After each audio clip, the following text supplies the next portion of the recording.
Possiblement un problème. J'ai eu un petit coup de flip. Parce que, genre, ma caméra s'est juste arrêtée. Et elle était en mode fichier trop lourd pour l'enregistrement. J'étais en mode pitié, dis-moi que t'as enregistré. Genre, pitié, dis-moi que qu'il y a eu un enregistrement un jour. Et, euh, et du merci, il y a eu l'enregistrement. Par contre, je viens de me rendre compte que du coup, on est à 10 heures pour 10 gigaoctets. Pour 3 heures. Je pensais que ça allait être moins parce que la qualité de ma webcam est discutable, t'as capté. Donc, il faut que je supprime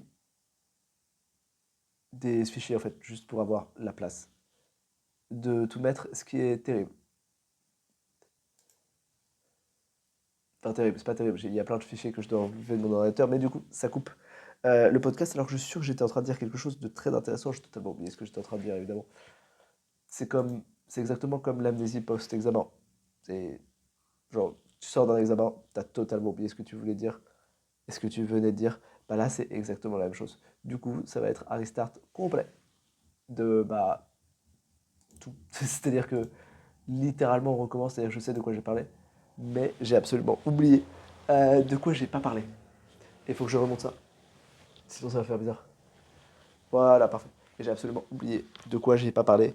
Il faut que je vérifie que ça, c'est encore activé, parfait. On est à 3 heures sur 12, ce qui veut dire qu'il reste 9 heures, ce qui veut dire que je suis toujours bien parti pour les 21 heures, hein. J'espérais finir ça à 21 heures. Et donc, je ne sais même plus sur quoi je parlais, c'est fou ça. Alors, de quoi je parlais. But what I was talking. Et je commence à parler anglais. C'est un problème. Le truc est donc que je peux soit faire totalement diverger de sujet et partir sur quelque chose totalement autre.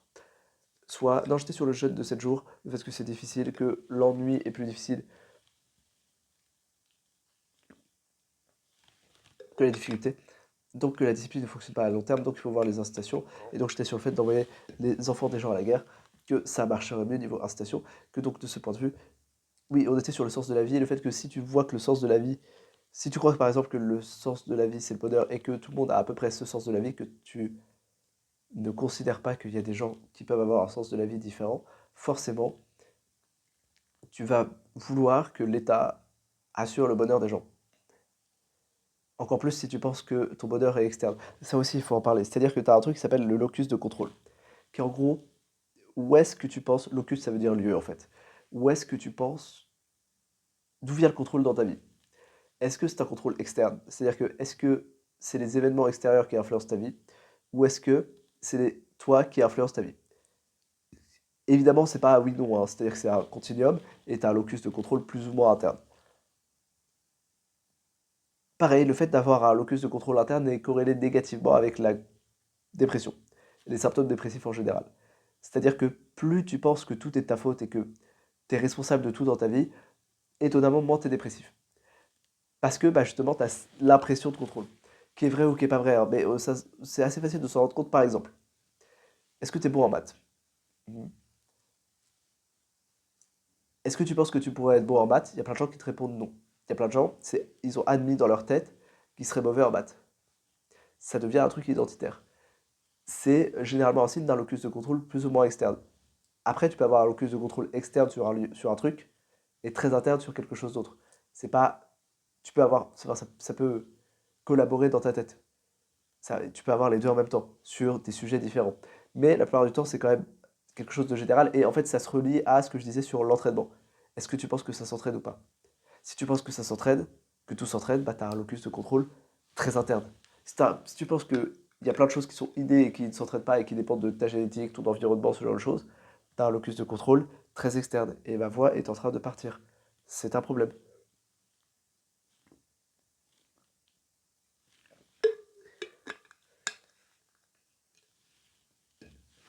Et donc oui. Et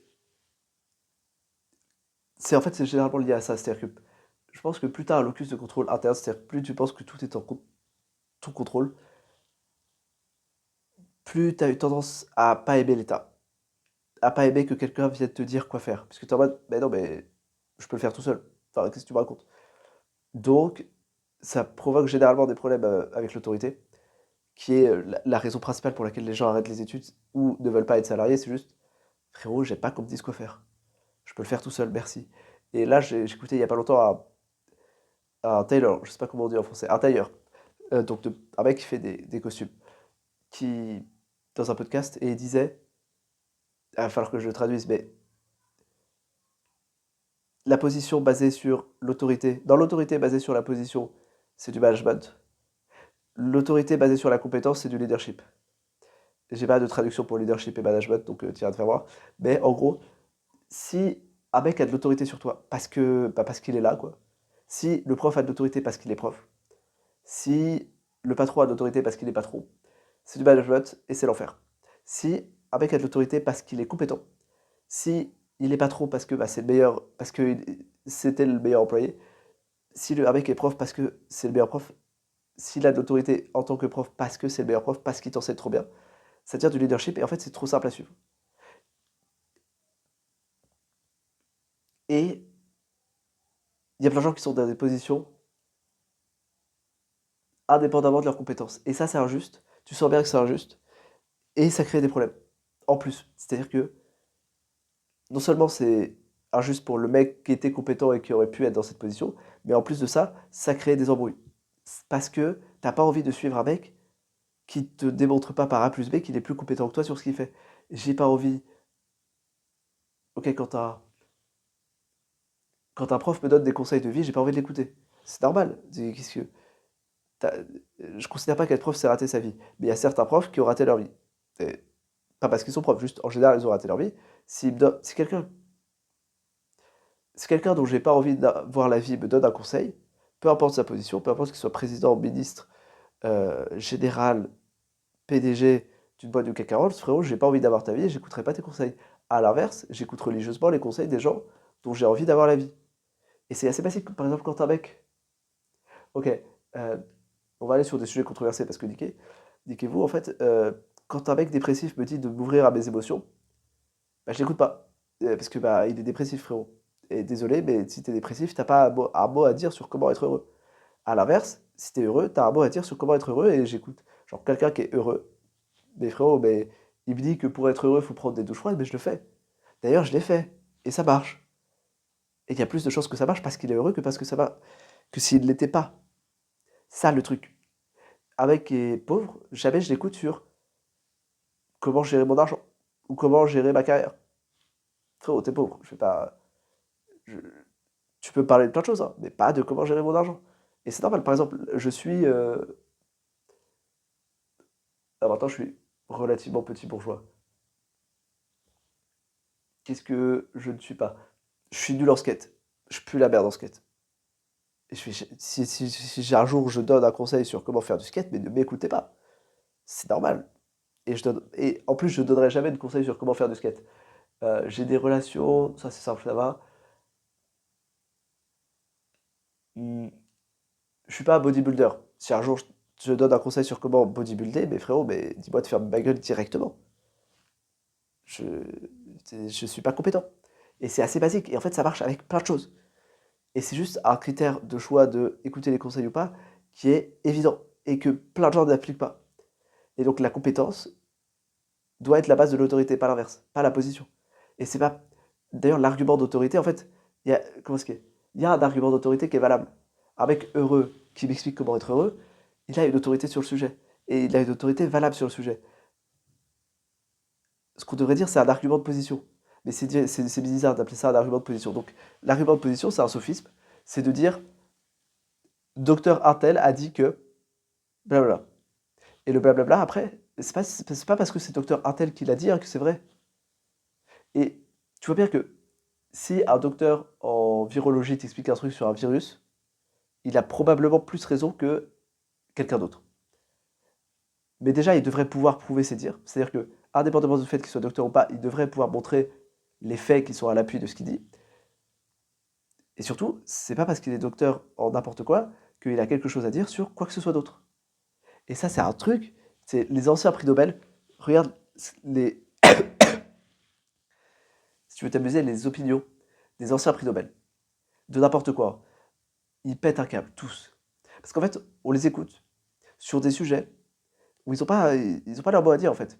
Et juste, ferme ta gueule, enfin, pourquoi... En fait, tout le monde dit probablement des conneries sur plein de sujets. C'est juste qu'on les écoute pas. Ce qui est normal, en fait. Quand moi, je parle de, j'en sais rien, d'un sujet que je connais pas du tout. Quand je parle de virologie, je suis nul en virologie, personne m'écoute, c'est normal. Et d'ailleurs, du coup, je n'en parle pas, vu que personne m'écoute. Mais si j'avais des gens qui m'écoutaient par rapport à mon expertise, pas mon expertise, mais par rapport à mes compétences sur un domaine particulier, et qui m'écoutaient dans un domaine autre que mes compétences, mais je commencerais à déblatérer mais des trucs mais stupides.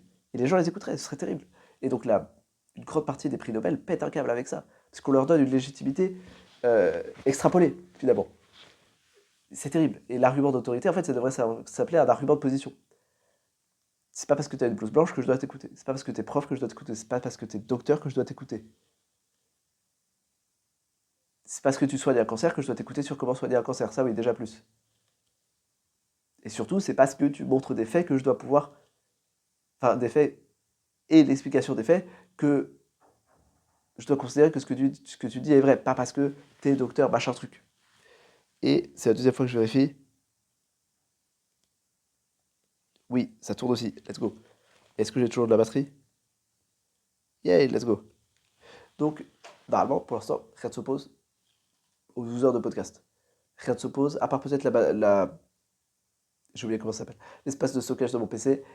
Et encore, sur la fin, s'il n'y a pas de son, pas d'image, enfin, s'il n'y a pas d'image et qu'il y a du son, je pense que tout le monde s'en fout. Et que tu t'auras tellement vu ma gueule que tu t'en fous.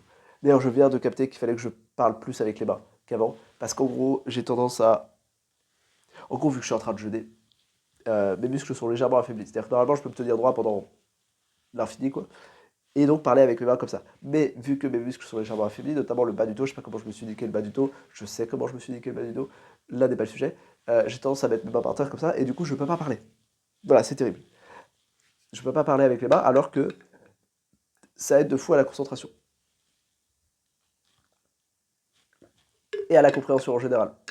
C'est-à-dire que juste parler avec les mains, je sais pas pourquoi, mais en gros le fait que tu aies un visuel associé à ce que tu entends, ça aide de fou. C'est comme voir les lèvres de quelqu'un bouger en même temps. Ça hypnotise son cerveau et il comprend mieux. Parce qu'en fait, on a plein de sens. Et si ils te disent pas tous la même chose, t'as un bug dans ton cerveau. Enfin, t'as une partie de ton cerveau qui fonctionne moins bien qu'en mode attends, qu'est-ce qui se passe? Genre, c'est pour ça qu'il y a des balles de transport. Et je viens de me rendre compte que je parle vite. Ce qui est contre-productif, puisque plus je parle vite, plus j'ai de choses à dire en très peu de temps. Sauf que là, il y a le temps. Là, il y a 12 heures. Il en reste 9. Un peu moins. Il en reste 8, 47.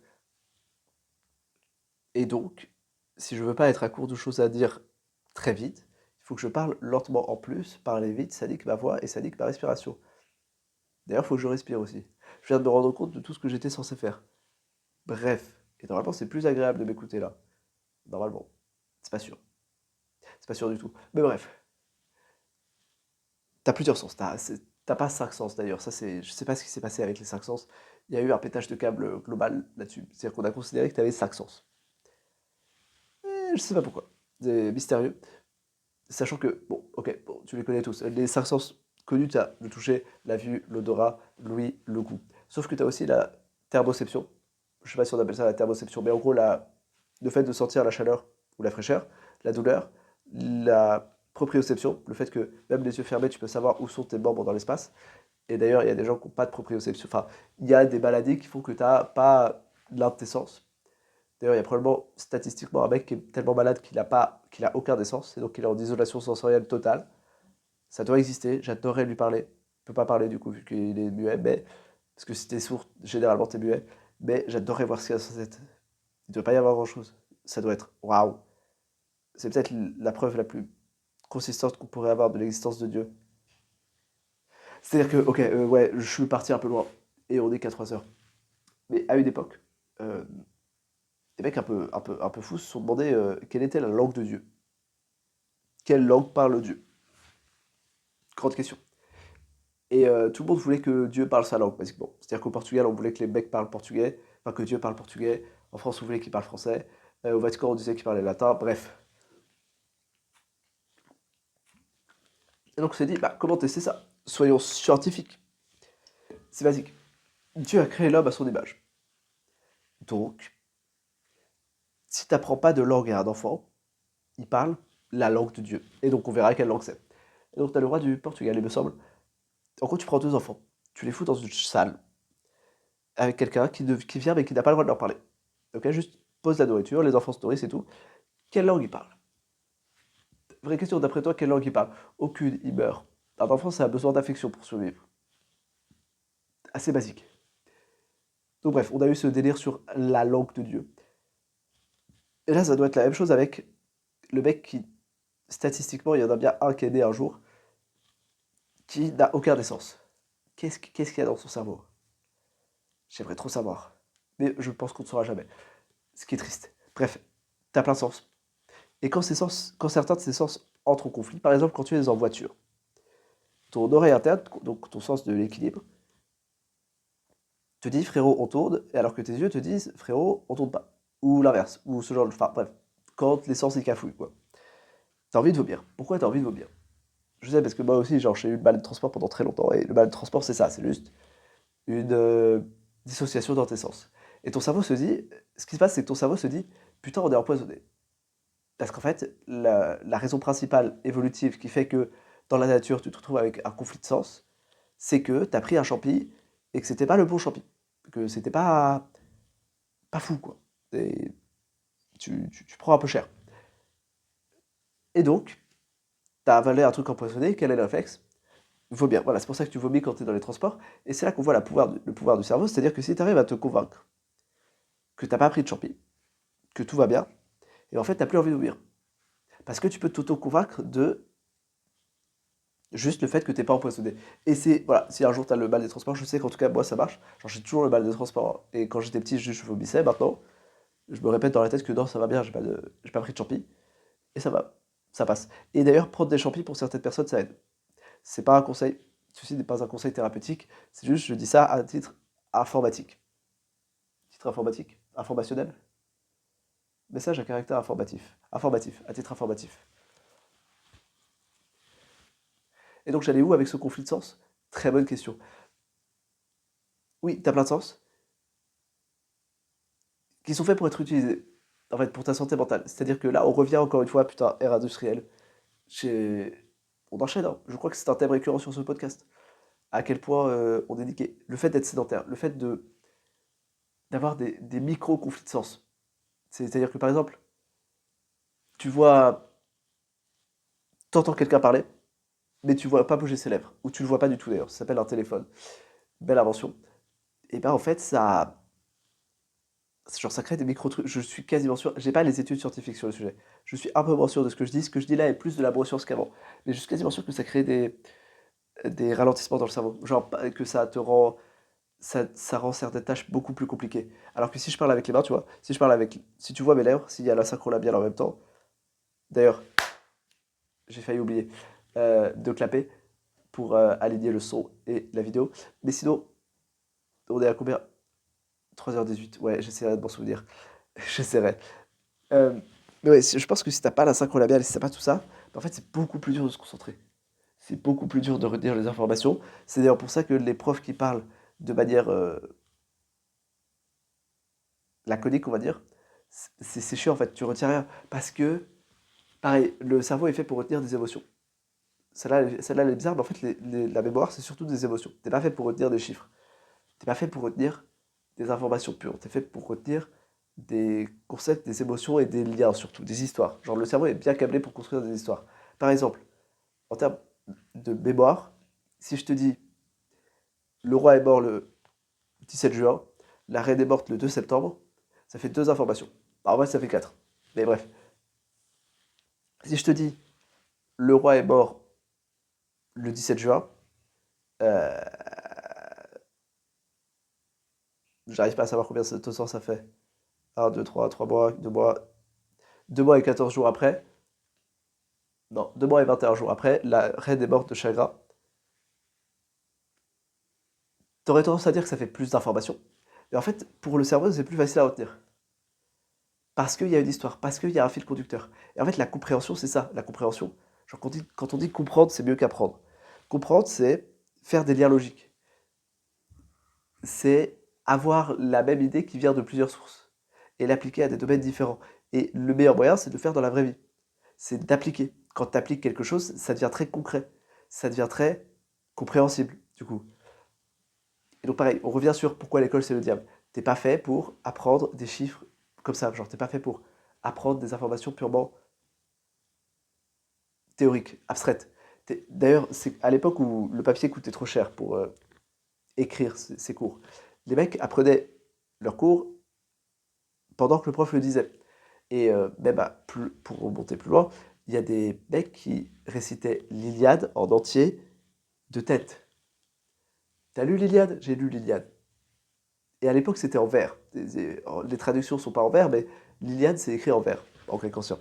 Et donc les mecs apprenaient ça d'un coup. Et comment ils faisaient? En fait, c'est genre ils faisaient ce qu'on appelle un palais mental. Tu l'as probablement déjà vu dans une série genre Sherlock Holmes ou Elementary ou quoi, quelque chose d'autre. C'est en gros, t'imagines un lieu, c'est pas une blague, imagine un lieu que tu connais bien, genre ta chambre, quoi, et imagine un trajet.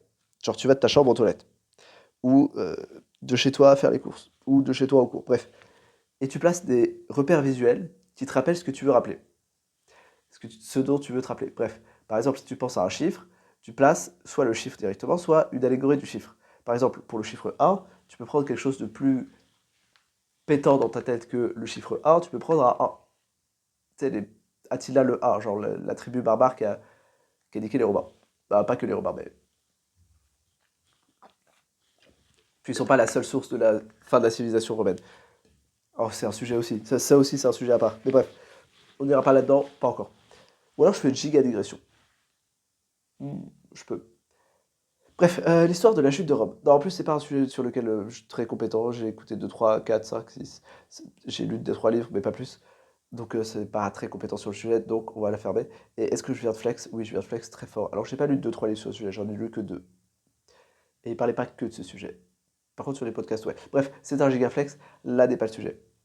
Bref, t'imagines Attila le 1, si tu veux imaginer un 9, t'imagines un 9, genre le Liban. Si t'imagines. Oh, je viens de me rendre compte qu'il y a un sujet dont je n'ai pas parlé sur l'empoisonnement collectif et sur à quel point notre mode de vie moderne favorise les maladies. Mais c'est pas grave, on en parlera plus tard. Putain, il y a beaucoup de choses dont je dois parler plus tard, je vais jamais toutes les retenir, c'est pas grave. Non plus, ça fait beaucoup de choses, beaucoup de fois je dis c'est pas grave. Bref, t'imagines ça sur ton lieu et comme ça tu peux retenir bah, les 100 décibels de pi. J'ai appris les 100 décibels de pi quand j'étais plus petit et un peu con. Maintenant j'en ai que 20 en tête. Mais c'est déjà pas mal. Je veux dire, 80% d'oubli sur un truc totalement inutile dans la vie de tous les jours, c'est pas mal. Et pareil, à l'école on fait un truc qui est très bizarre, c'est qu'on apprend des choses qui sont pas applicables directement. Oui, sauf que si c'est pas applicable directement, tu vas l'oublier. Est-ce que je me souviens du théorème de l'air? Non. Pourquoi? Parce que ça fait 6 mois que je ne l'ai pas utilisé. Donc je l'ai oublié. C'est normal. Qu'on soit d'accord, stocker des choses dans son cerveau, ça prend de l'espace. Ça prend de l'énergie. Et l'énergie, ton corps est basiquement câblé pour ne pas gaspiller d'énergie. Donc si t'as un truc qui sert à rien, bah tu l'oublies. Et c'est normal. Et c'est le concept.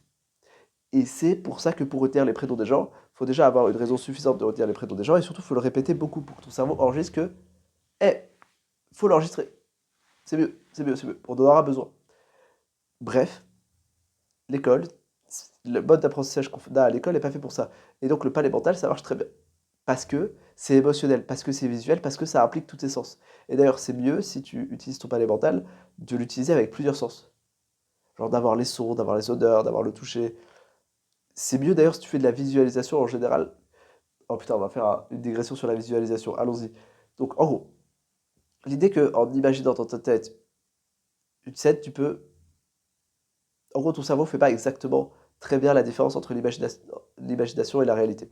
Ce qui fait que par exemple, si tu veux t'entraîner à un sport, si tu veux t'entraîner à un mouvement, mais que dans ta tête, enfin que physiquement t'as plus la force de t'entraîner à un mouvement parce que bah t'as déjà fait du sport quoi, tu peux juste t'asseoir et dans ta tête penser au mouvement, l'imaginer et l'imaginer avec le plus de détails possible, avec le plus de sensations possible. Ça marche. On a une étude, il y a une étude ultra connue qui a été pas mal répliquée sur les basketteurs. En gros, on prend deux groupes de basketteurs. Il y en a un on leur fait lancer des 3 points euh, en vrai pendant un certain temps. L'autre groupe de basketteurs, donc ils commencent tous au même niveau, hein, ils ont à peu près les mêmes stats niveau euh, réussite aux 3 points. L'autre, on leur fait faire un peu moins d'exercice physique, donc un peu moins de vrais lancers, mais on leur fait faire de la visualisation, et ceux qui font de la visualisation réussissent à la fin mieux que ceux qui ont fait que du physique. Et t'es en mode waouh, c'est fou, mais en fait non, c'est juste que bah, ton cerveau fait pas trop la différence entre la réalité et la fiction. Et donc voilà, parenthèse sur la visualisation fermée, sur la mémorisation du coup, quand tu comprends ça sur la mémoire, bah en fait, tu as déjà un avantage de fou dans les études, et en fait dans tous les domaines qui nécessitent de la mémoire. Et il se trouve que la vie étant faite bizarrement, et voilà, la mémoire est en fait assez utile, beaucoup moins maintenant qu'on a internet, beaucoup moins maintenant qu'on peut noter des choses, mais la mémoire est assez utile pour plein de choses.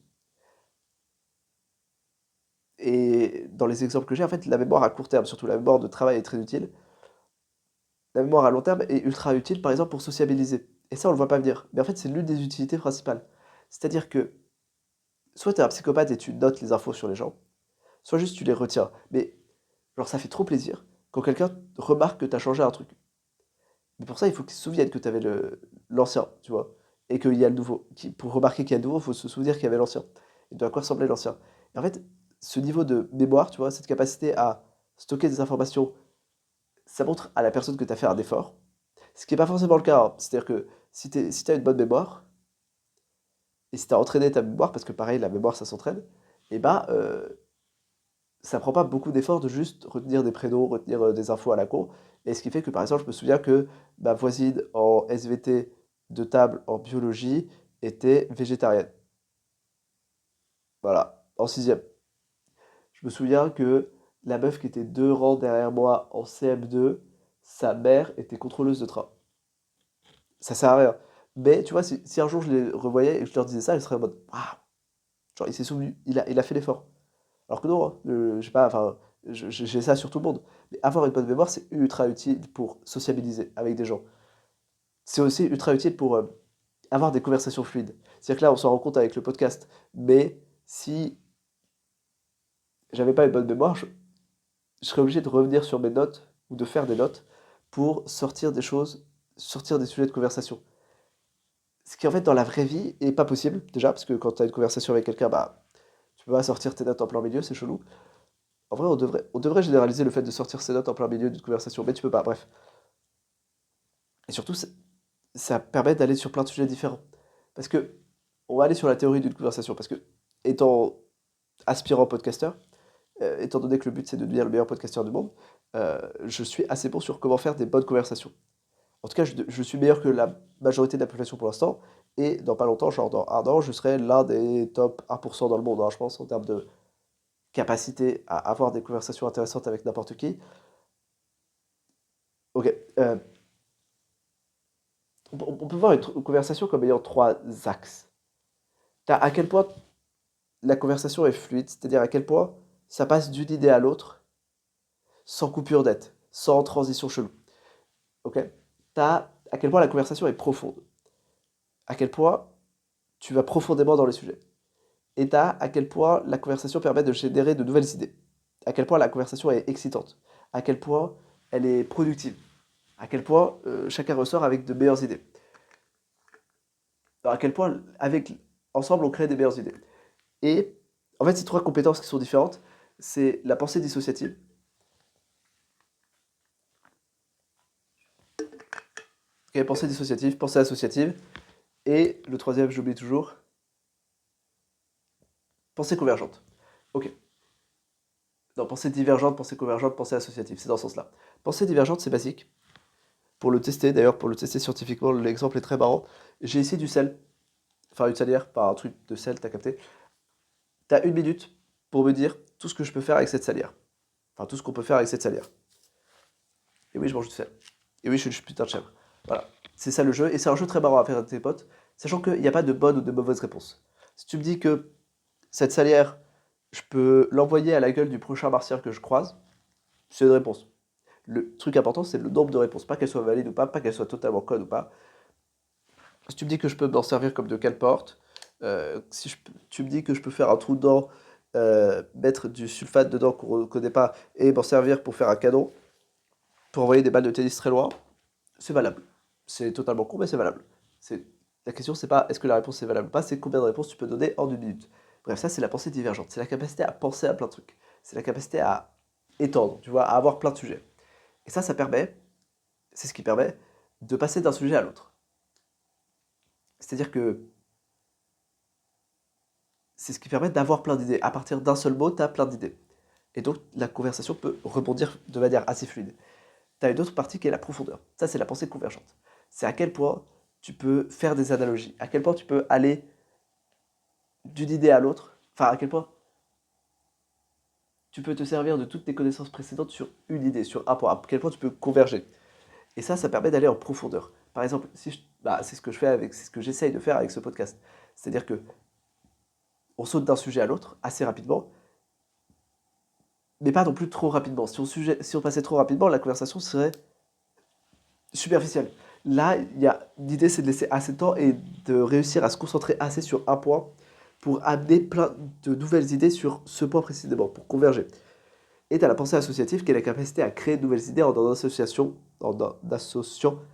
d'autres. Ça, c'est le truc le plus dur. C'est, tu prends une idée d'un domaine, une idée de l'autre, et paf, magie. Ça fait un domaine en plus. Et ça, c'est à quel point la conversation, c'est les, c'est les Eureka. Un Eureka, c'est typiquement ça. Tu prends une information, une autre information, tu les combines, ça fait une troisième information, et t'es en mode, ah waouh, je viens de comprendre quelque chose. Ou alors tu prends une information d'un domaine, tu l'appliques à un autre domaine, tu fais, ah waouh, je viens de comprendre quelque chose. Et ça, c'est un sentiment qui est très stylé.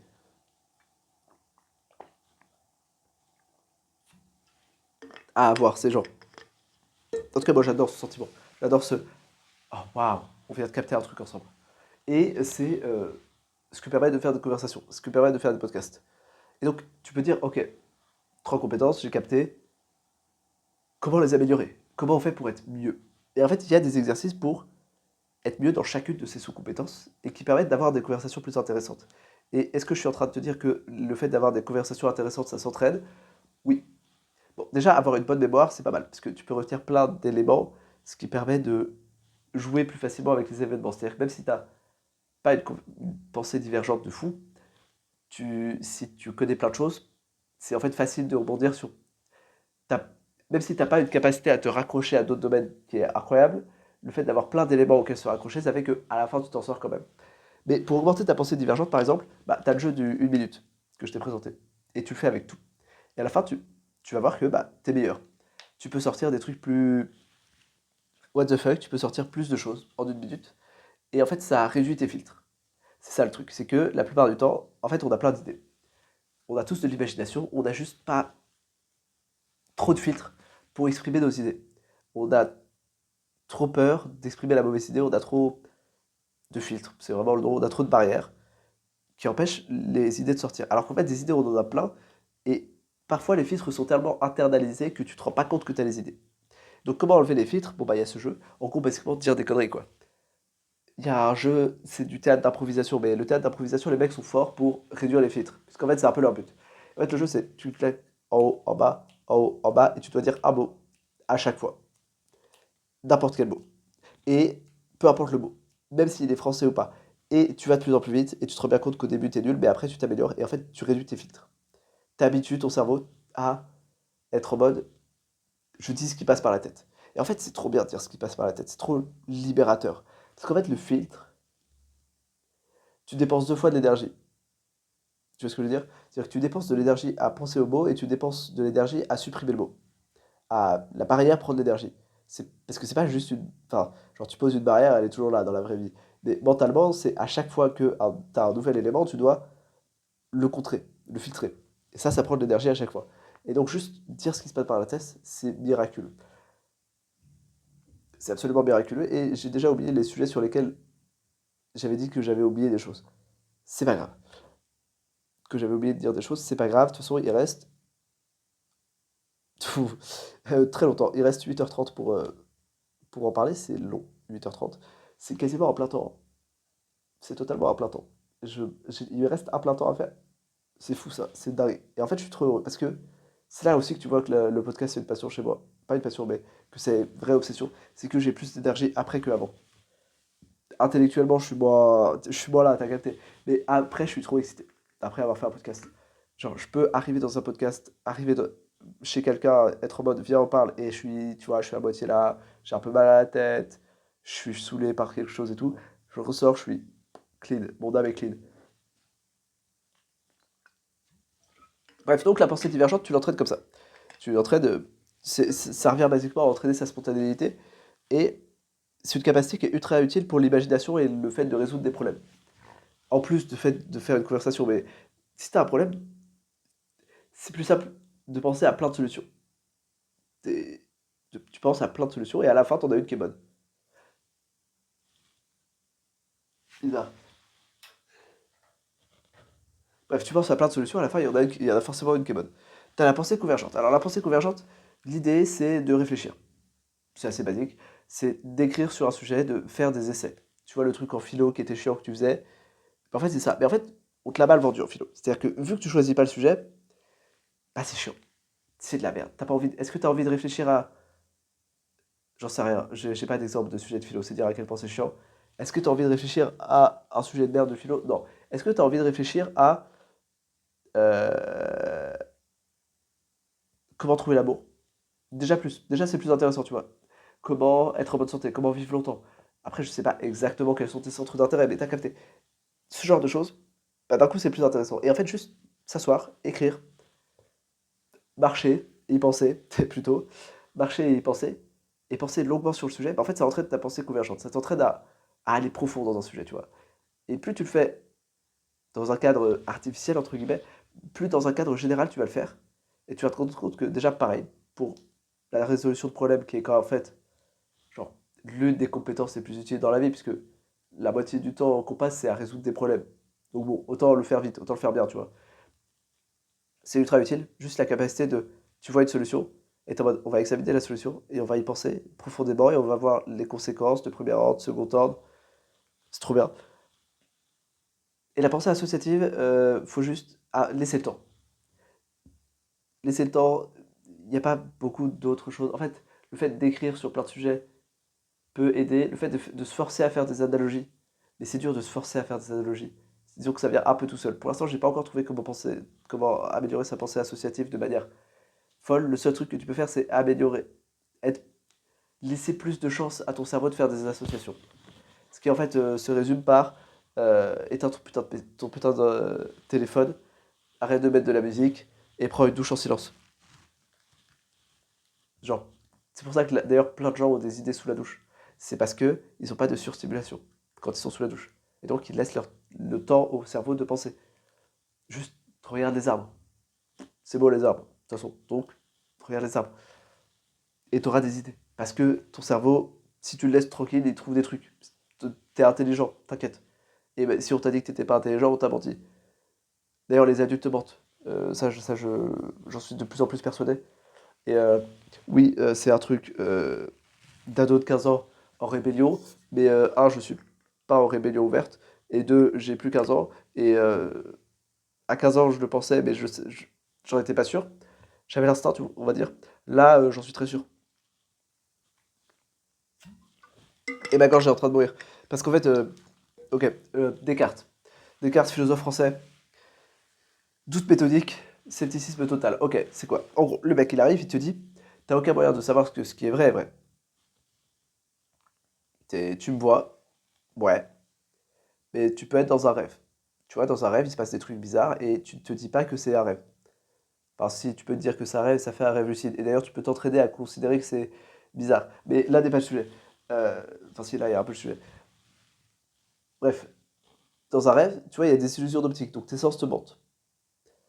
Puis dans un rêve, tout te paraît vrai, alors que tout n'est pas vrai. Tes sens te mentent. Tes sens peuvent te mentir. Donc en fait, qu'est-ce qui te prouve que tes sens ne sont pas en train de te mentir là, maintenant, tout de suite? Rien. Rien, donc, doute de tout. Et il arrive à la conclusion qu'il y a un seul truc dont tu peux être sûr, c'est qu'il y a un truc qui pense. Je pense donc je suis. C'est de là que ça vient. Bref, de toute façon, normalement, t'en as fait en philo. Mais si t'as pas encore été en cours de philo, bref. J'ai dit beaucoup de fois le mot. Bref. Doute méthodique, j'ai commencé à appliquer ça dans ma vie et à remettre en question absolument tout ce qu'on m'a dit. Tout, tout, tout. Par exemple, le brocoli, ça peut se manger cru. Voilà. Non, mais je savais pas hein, que le brocoli, ça pouvait se manger cru. J'étais pas au courant. On me l'a pas dit. Être sédentaire, c'est pas ouf. pareil, on me l'a pas dit. J'ai dû arrêter d'être sédentaire. Genre, quand je dis j'ai tout testé, c'est tu prends un élément, n'importe quoi, et t'arrêtes, ou tu commences pendant une semaine, tu vois comment tu te sens, après tu réarrêtes, et après tu recommences. Ou pas, selon que tu as des effets positifs ou négatifs. Par exemple, est-ce qu'on est obligé de dormir sur un matelas? Vraie question. Et tu peux te dire, mais c'est totalement con, évidemment. Oui, mais t'as pas testé. Et ma voix est en train de mourir. Ma gorge est en train de mourir. Oui, mais t'as pas testé en fait. Donc tu sais pas.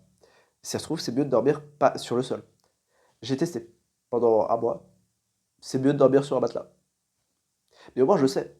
Je fais pas confiance à l'autorité. Je sais. Est-ce que c'est mieux de prendre un petit déjeuner ou pas? Bah, j'ai testé. C'est mieux de pas en prendre. En tout cas pour moi. Après, peut-être que c'est différent pour les autres. Mais tu vois, genre, teste tout. Teste. Est-ce que c'est mieux de faire du sport ou pas? Bah, c'est mieux de faire du sport. J'ai testé. Et ça, je le savais avant. Mais j'ai quand même testé. Et si ça se trouve, ça aurait été moins bien de faire du sport. En l'occurrence, c'est mieux, mais ça aurait pu être moins bien. Est-ce que c'est mieux de manger une ou deux fois par jour? Bah, pour moi, j'ai trouvé que c'était mieux de manger une fois par jour. Du coup, je mange qu'une fois par jour. Est-ce que... En fait, c'est juste douter. Douter. Est-ce que le cholestérol, c'est bien pour la santé ou pas? On t'a toujours dit le cholestérol, c'est mauvais pour la santé. Bah oui, mais en fait, on a simplifié. Et en plus, c'était une époque où la recherche en nutrition était pas ouf. Et donc, en fait, il y a deux types de cholestérol, basiquement. En fait, il y en a quatre, mais il y en a deux principaux. Tu as deux sous-molécules de cholestérol sur les... Je sais pas les noms. Je sais plus les noms, je suis désolé. Mais tu peux aller chercher. Et en gros, basiquement, tu as un type de cholestérol qui bouge tes artères. Ce qui est pas ouf pour la santé, et ce qui est pas ouf pour ta santé cardiovasculaire, quoi. C'est ce qu'on appelle le mauvais cholestérol, pour simplifier. Et en fait, c'est assez rare. Voilà, le mauvais cholestérol, tu en trouves assez rarement. Mais sa sécrétion augmente avec les aliments très transformés et avec certains aliments, certains modes de vie. En gros, le fait d'être sédentaire augmente le cholestérol, le fait d'être stressé augmente le cholestérol, ce genre de choses. Et tu as le cholestérol, tu as un autre type de cholestérol qui, lui, nettoie le premier cholestérol. Parce qu'en fait, le cholestérol, c'est juste un type de graisse spécifique qui est... Oups, c'était pas délicat ça. Qui est, qui est absorbé différemment par le corps. Bref.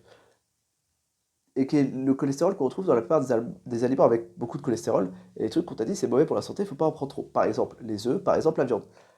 Donc, globalement, tout ce qui a un certain type de gras. Donc, tout ce qui est animal et qui est gras. Et en fait, on t'a menti. C'est bon, enfin, c'est pas très mauvais. Genre, vraiment pas très mauvais. Genre, donc, tu vois, si je l'avais pas remis en question, bah, j'aurais jamais su. Et j'aurais continué à ne pas manger de cholestérol. Le sel. Le sel, c'est une dinguerie. Et personne n'en parle parce qu'on dit que c'est mauvais. J'ai arrêté le sel pendant un mois, j'ai vu des effets négatifs, j'ai arrêté d'arrêter le sel. J'ai repris le sel. Genre avant, je mangeais beaucoup de sel. Après, on m'a dit oui, mais le sel, c'est mauvais pour les artères. Je fais ok, j'ai arrêté le sel complètement. Du jour au lendemain,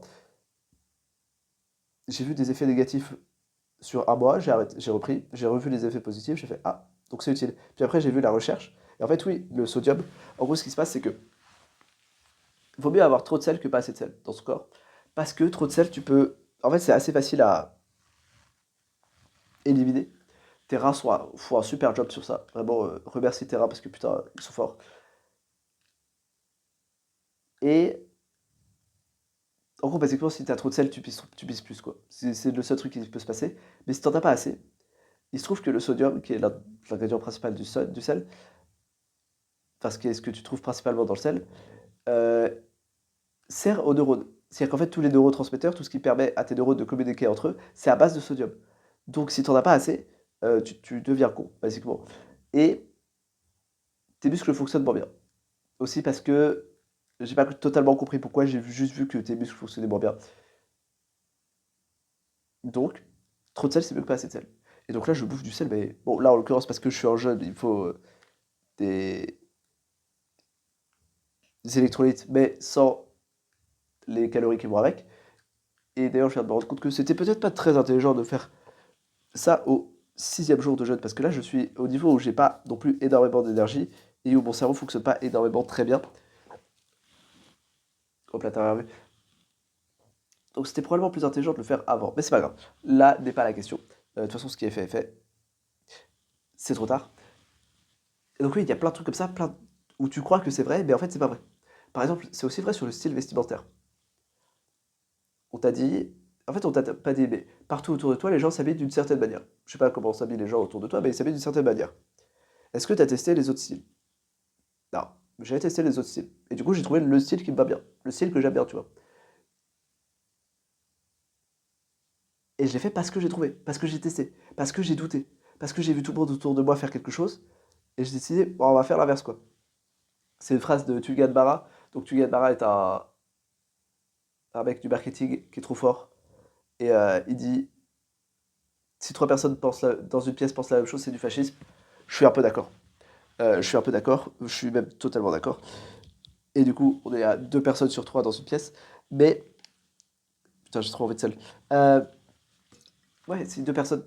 Est-ce que t'as essayé de faire le contre-argument? Tout le monde pense ça autour de toi. Genre, t'as admis que c'était normal de penser X, je sais pas ce que c'est, mais t'as admis que c'était normal de le penser. Est-ce que t'as essayé de penser l'inverse? Est-ce que t'as réfléchi au corps adverse? Est-ce que, par exemple, tout le monde m'a toujours dit,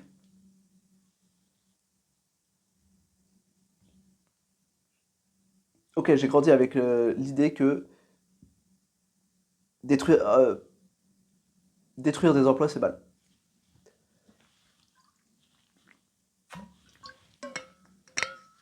Uniformément mal. Je veux dire, c'est toujours mal, quoi.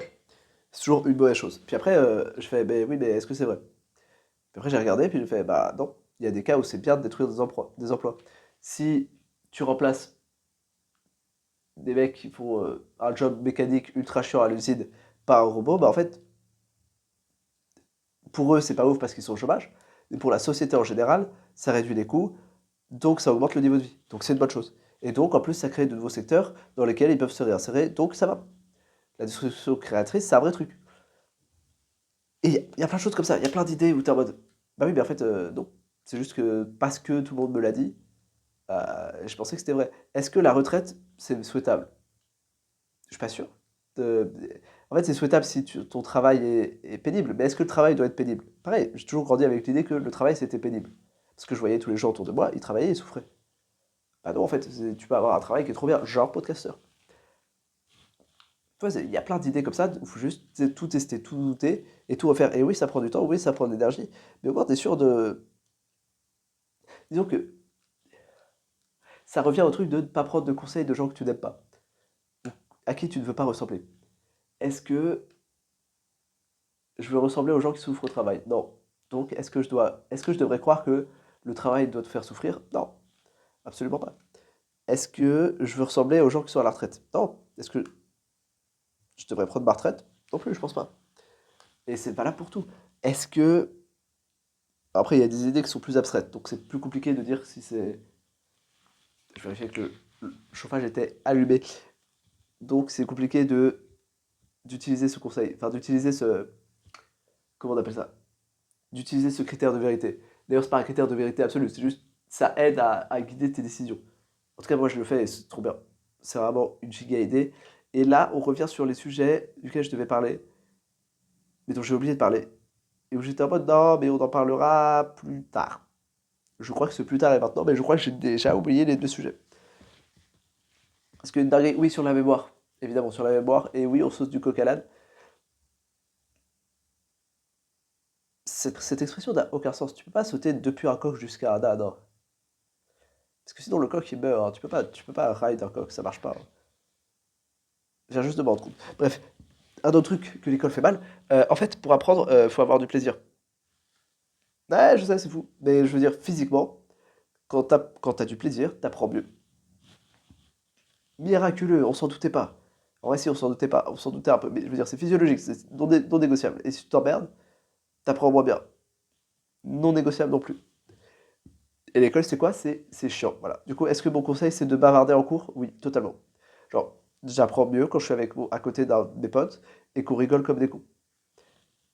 Et oui, parce que j'ai de la dopamine dans mon cerveau, parce que j'ai du plaisir, et donc le cours est plus agréable, plus ça augmente ma confiance en moi, plus tu vois les cercles vicieux qui arrivent, tu vois les cercles vicieux qui arrivent. Plus, vu que j'ai des bonnes notes, les profs m'engueulent moins parce que je bavarde, du coup je bavarde plus, du coup je m'amuse plus, du coup j'ai des meilleures notes. C'est les cercles vertueux. Putain, mais j'en vois de plus en plus, hein. Et à chaque fois que j'en vois, je suis en mode, ah les bâtards. Parce qu'en plus, la plupart du temps, c'est inconscient. Enfin, c'est inconscient. La plupart du temps, tu les vois pas venir. Plus tu travailles, plus tu travailles. Non, plus tu travailles, mieux tu peux travailler. Enfin, plus tu peux travailler, plus tu as une capacité à travailler. Genre, c'est dur de commencer, mais une fois que tu as commencé, c'est facile de continuer. Ça s'appelle l'effet Matthieu, si tu veux te la péter. C'est dans l'évangile de Matthieu, il y a, je sais plus le chapitre, je sais plus le verset, mais on dit en gros,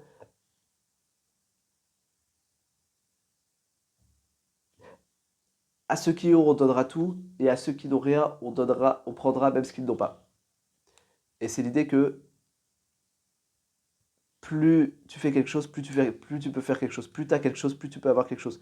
C'est la même idée qu'on ne prête qu'aux riches. Ou que l'argent génère l'argent. Ce qui est un peu vrai. Enfin, ce qui dépend des époques. Mais généralement, c'est vrai. Et pareil, cercle vicieux de fou. Mais plus tu as de l'argent, après, tu as des cercles vicieux qui se croisent. Plus tu as de l'argent, pourquoi j'ai des cailloux ici? Je mets jamais mes chaussures. Mes chaussures ne dépassent jamais là-bas. Pourquoi il y a des cailloux ici? Je ne sais pas. Bref, plus tu as de l'argent, plus tu as confiance en toi. En général. C'est pas toujours le cas, mais plus tu as confiance en toi. Et donc, plus tu attires des gens, donc plus tu as de l'argent. C'est terrifiant. C'est terrifiant. Mieux tu t'habilles, plus tu attires des opportunités, on va dire. Enfin, c'est-à-dire que tu as probablement plus d'opportunités business quand tu es en costume que quand tu es en. Je sais pas ce que j'en porte. En sweatshirt. Ça dépend des milieux, mais dans la plupart des milieux. Donc, mieux tu peux t'habiller. Enfin,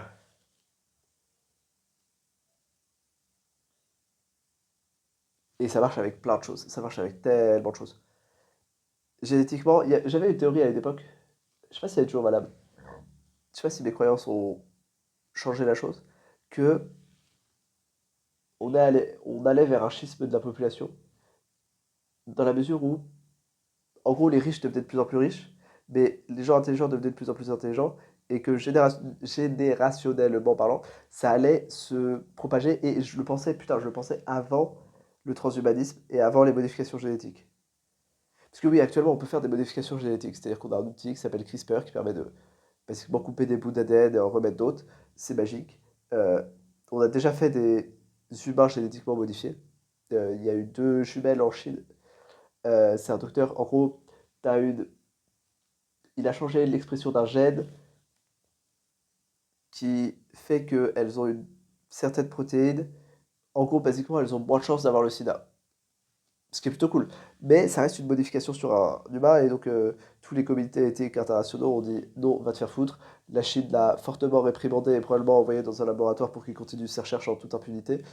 En tout cas, moi, si j'étais à la tête du Parti communiste chinois, je le ferais. Enfin, c'est ce que j'aurais fait. Donc j'espère que c'est ce qu'ils ont fait quand même.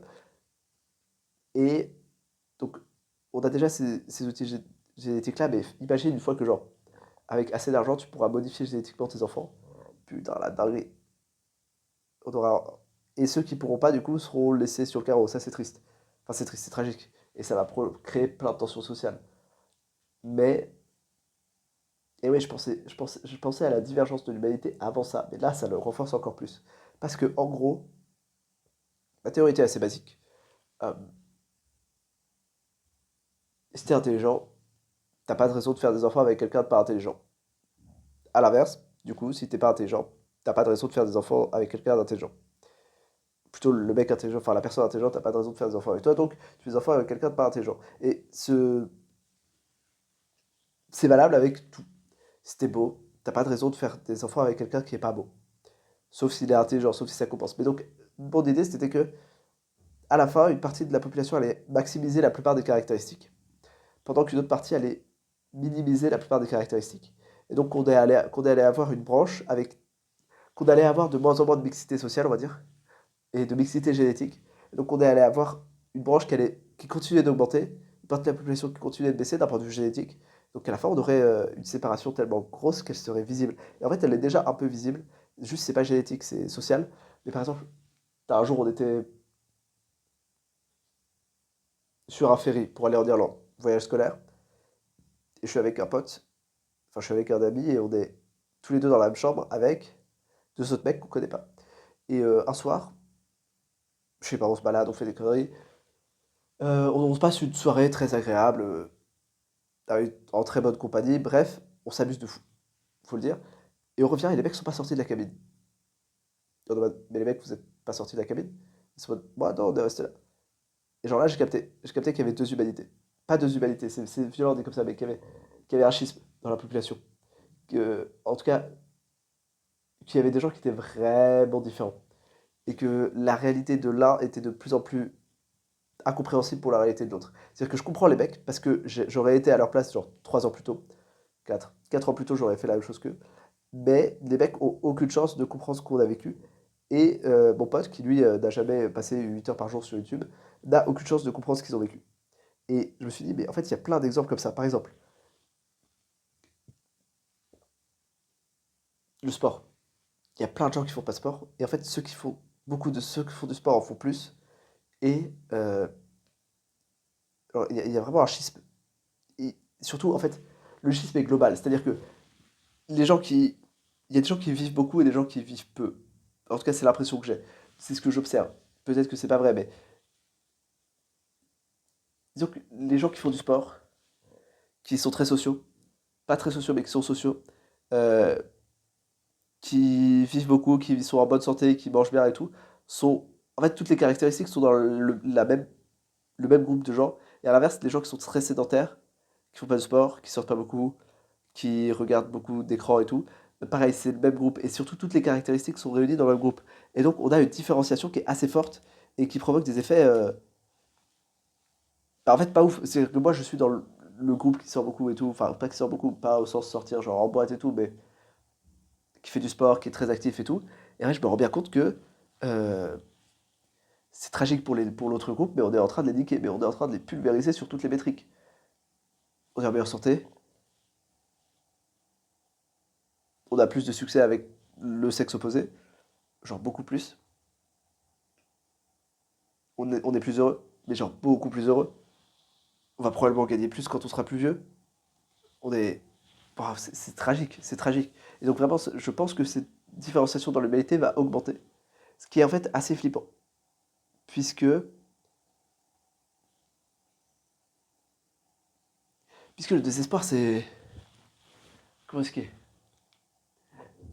Genre le moment où tu te rends compte que tu as perdu une partie de ta vie, une grande partie de ta vie, sur des conneries, forcément, forcément t'es dégoûté. Forcément, t'as le seum. Et moi aussi, j'ai eu le seum. Quand je me suis rendu compte de ce que c'était la vie sans passer 8 heures par jour sur mon putain de téléphone ou mon PC, j'étais en mode, attends, mais pourquoi personne me l'a dit avant? Et pareil, j'ai eu ça sur plein de trucs. Sur tous les. En gros, chaque fois que tu testes quelque chose et que tu te rends compte qu'on t'avait menti, pas qu'on t'avait menti, mais que tout le monde se trompait et que personne te l'a dit, t'es en mode, mais pourquoi on me l'a pas dit avant? Qu'est-ce qui s'est passé? Et forcément, t'as un micro-sum, tu vois. Et après, ça, c'est compensé par le fait que ta vie s'améliore et que t'es sorti. Qu'au final, c'est quelque chose de positif qui t'est arrivé. C'est que t'as amélioré ta vie en traversant une. On t'a menti, mais t'en es sorti, quoi. Au final, t'as amélioré ta vie. Et après, tu dis, mais attends, sur quoi d'autre on m'a menti? Et genre, tu pètes un câble. Alors, il y a moyen de péter un câble, en tout cas. Et je comprends ça totalement, mais les mecs qui. Ok, j'ai des potes actuellement, ils passent 12 heures par jour sur leurs écrans. Sur genre téléphone plus PC. Et ils sont en mauvaise santé. Ils sont pas heureux. Ils sont célibataires. Et surtout, ils se rendent compte qu'ils sont pas heureux et ils se rendent compte qu'ils sont pas en bonne santé. C'est, à la limite, si t'avais une pilule, genre le Soma dans. Il y a un livre qui s'appelle Le meilleur des mondes, écrit par Aldous Huxley, qui est ironiquement un pote de Krishnamurti, le mec dont j'ai parlé au tout début. Euh, le meilleur des mondes, en gros, on est dans un monde où les gens sont génétiquement triés, enfin génétiquement sélectionnés, on va dire, et où on a inventé un truc qui s'appelle le Soma, qui est une pilule, on va dire, c'est une drogue. C'est pas une pilule, ça se consomme aussi en poudre, mais c'est une drogue qui te fait oublier tous tes problèmes, qui te fait te sentir léger et tout. Et à la limite, si on avait ça, pourquoi pas? Mais là, tu peux être dans un état très bizarre où tu te rends compte que tu es malheureux, tu te rends compte que tu es en mauvaise santé, et que du coup tu es malheureux, mais t'arrives pas à en sortir. Et ça, ça ressemble vraiment à de la torture. C'est-à-dire que, imagine que je te mets dans une pièce, je te rends malheureux, et c'est tout. Et genre, tu te rends compte que t'es malheureux, mais t'arrives pas à en sortir. Ça ressemble un peu à de la torture. Et donc, bref, une fois que les mecs. Enfin, genre, ça crée du ressentiment, quoi. Et on l'a vu avec. Alors, c'est très lié, mais Luigi Mangione. On n'en a pas beaucoup parlé en France. Je sais pas pourquoi on n'en a pas beaucoup parlé en France. Mais donc, en gros, le PDG de Healthcare United, qui est une société d'assurance aux États-Unis, le nouveau PDG qui était là depuis 2021 a drastiquement augmenté les profits de cette compagnie d'assurance. C'est une assurance santé, hein. Et aux États-Unis, il n'y a pas la Sécu, donc c'est, tu peux compter que sur ton assurance, que sur ta CMU.